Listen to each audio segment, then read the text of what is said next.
They just could not wait. June and Simon lie in their beds wide awake, waiting for Santa to come. June, the eldest, at 8 years old, stood on her bed, looking out of her bedroom window into the backyard. Since Simon and June's house did not have a chimney, Santa, of course, came in using his magic key through the back door. And June was hoping to catch him in the act this year. But since that back porch light wasn't on, the backyard was nothing but shadows, and it was difficult to see anything. But June swore one of those shadows moved, and it looked like a man with a very large pack over his shoulder.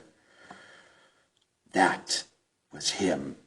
It had to be Santa. So June bolted out of her room and into her brother. Simon, Simon, I saw him. He's in the backyard. He's about to come in. And together, her and Simon raced down the hallway, but just before they hit the living room, they run into Mom. We were so close, June thought. All right, you two, you know the rules. Santa won't come unless you're asleep. Back to bed. But he's here. He's in the backyard. All the more reason to go to bed. If he hears the two of you, he'll turn right around. And that is when June and Simon heard the very distinctive noise of the back door opening.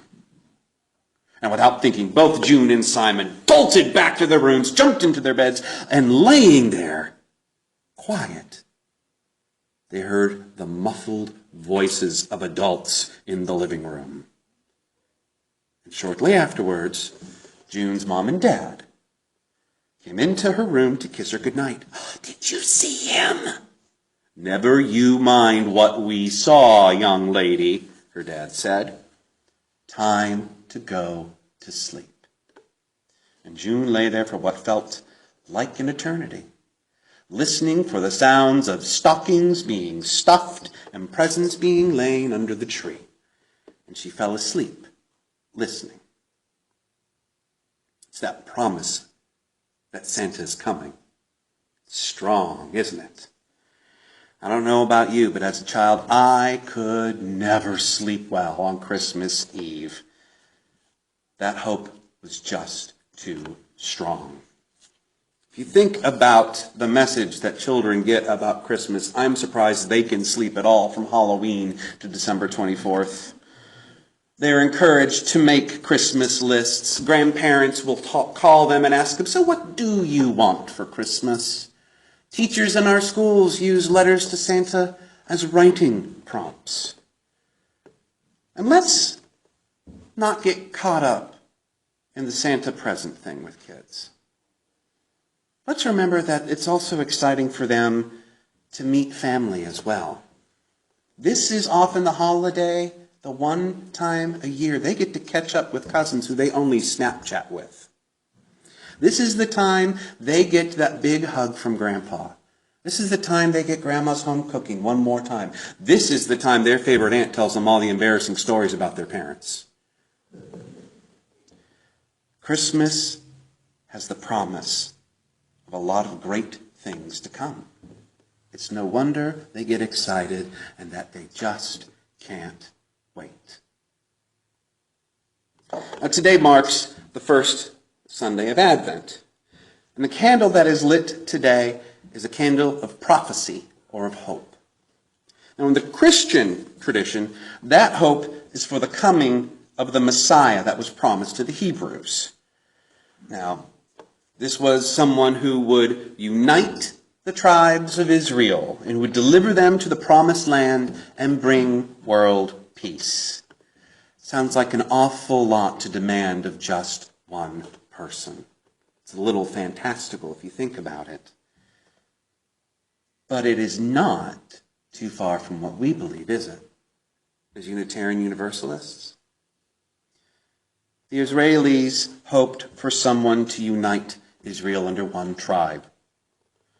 We hope to unite the entire world as one, cherishing the inherent worth and dignity of all people.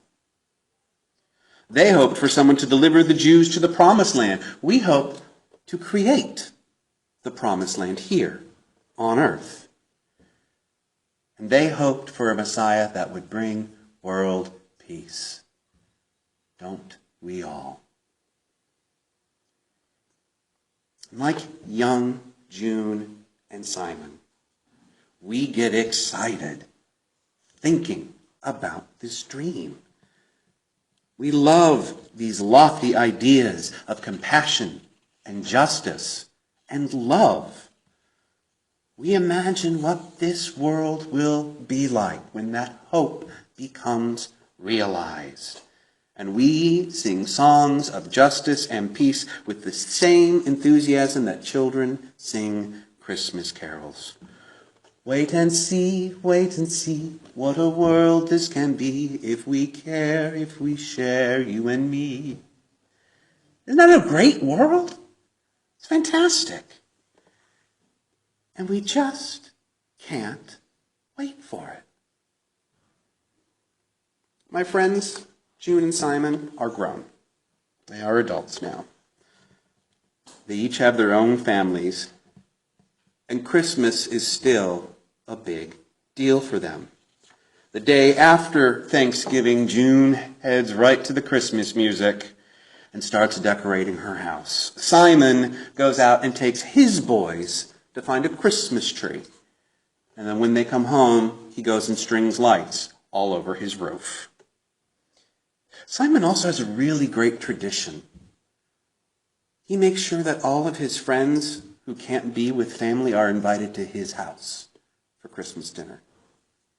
June is that person who is always making something with her hands, and she makes sure that no one's forgotten.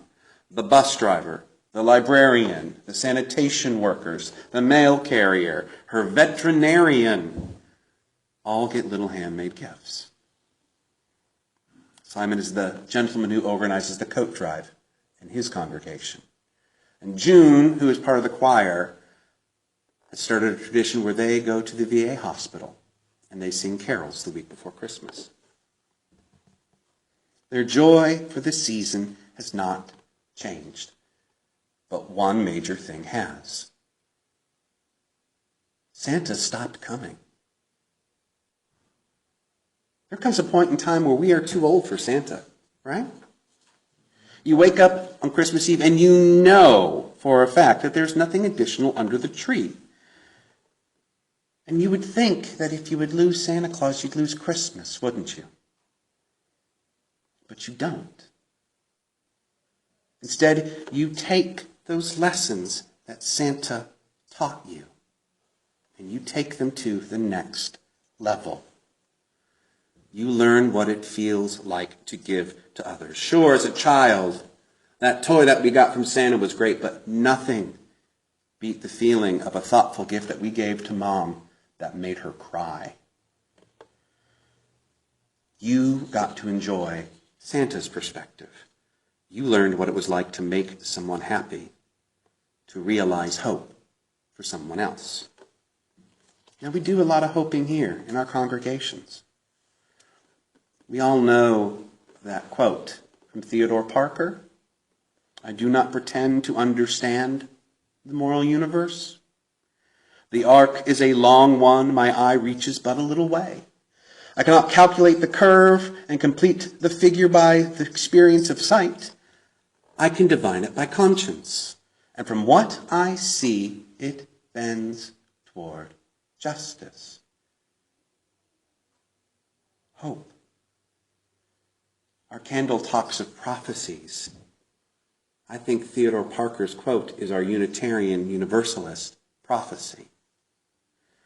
That vision of universal justice for all, that is the promised land that we aim for. And we can sing songs and we can dream about it, but like young June and Simon for Christmas, but it's not enough just to hope, is it? If the moral arc of the universe bends towards justice, It does so by the effort of those bending it.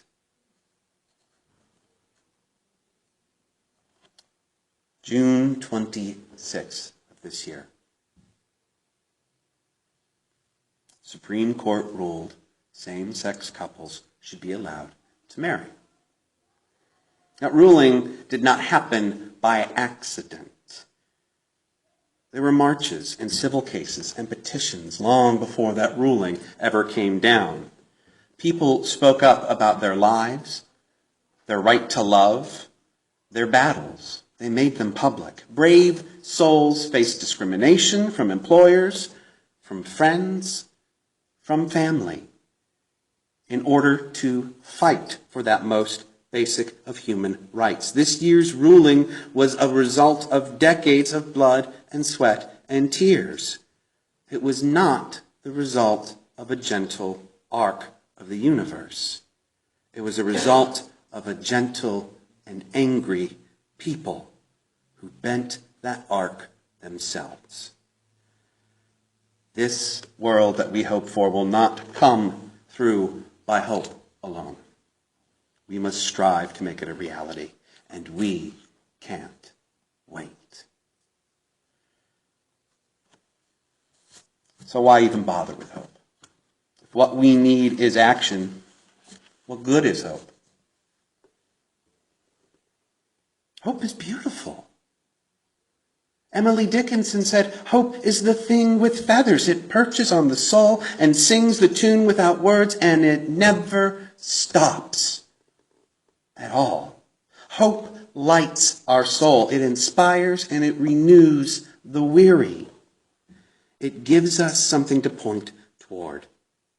When I was at General Assembly in Portland, I was there when that Supreme Court ruling came down. I got to see dozens of gay and lesbian couples up on that chancel celebrating. Can you imagine the hope you would feel if you were a transgender person in that room?